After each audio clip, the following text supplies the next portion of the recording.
host, Jennifer Rosisa, and welcome to another exciting interview dito sa Quick Talk. Nako, very controversial ang guests natin ngayong gabi dahil kung merong boy band at girl band, sila naman ang pinaka-hot na trans band. Girls, introduce yourselves. Hi, Ate Jenny. Hi! I'm Jana. I'm the leader of the band. Of course, at ang aming vocalist, si Paula. Yes, and of course, our composer, Georgia. Wow! I understand before pa talaga may band na kayo, no? So ano nga yung name ng band nyo before? Dati kaming Wrong Direction. I like that name, ha? So, ngayon, na trans na kayo, ano na yung name ng band niyo? Kami na ngayon ang Boys to Women. Oh, Boys to Women! Yes! In fairness, mas maganda nga, mas catchy siya. Yes! Kasi ngayon trans na kayo, kaya from boys, naging women. Tama ba yung analogy ko? So bakit kayo nag-decide na magpalit nga ng name? Well, kasi dati apat kami. Kaya lang umalis si Gringa. Kaya feel naming baguhin. Oh, bakit naman siya umalis? If you don't mind, okay lang ba ikwento ninyo? Nag-away ba kayo? Away babae ba? O away lalaki? Oh, take this one. Take this one. Okay. Wala namang away na nangyari. Nagpa-sex change lang siya. Kaya hindi na siya trans. Pero okay lang. We're so happy for her. Oh yeah, that's very good for her. That's actually nice.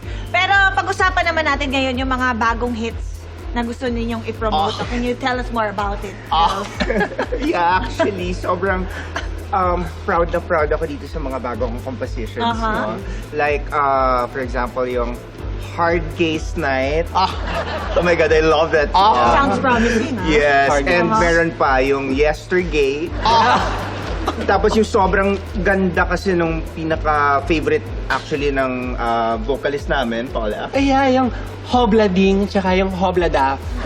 Okay, naku, sobrang swak na swak sa image ng band niyo talaga, yung mga song titles, ha? I'm really so excited for you and I wish you the best of luck. And sana pumagaspas pa ang career talaga ng Boys to Women. Thank you. Oo nga. Wait. Good luck sa inyong dalawa. Yes. Andito ako para mag-announce actually. Ay, Yes. Kasi I will be leaving the band. Wait, Yes, yes. prank ba to? No, no. I'm sure gimmick lang to. No, no. May punchline to. No. Mag-imagine kayo na isa itong gender reveal dahil nakapag-decide ako na magbalik loob at maging lalaking muli. Dahil na-inlove ako kay Gringa. At we are so in love at magpapakasal kami at magiging musical duo na kami. Is this really true? Yes, yes, it is true. Wait It is true. lang, paano pag umalis ka, babaguhin na naman yung band name namin?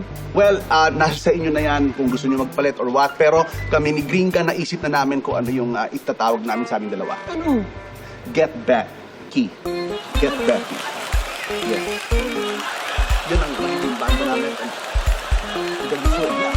So good luck. Good luck sa inyo. Of course, love you. Love you. Good luck. Good luck. Palakpakan po natin ang Boys to Women.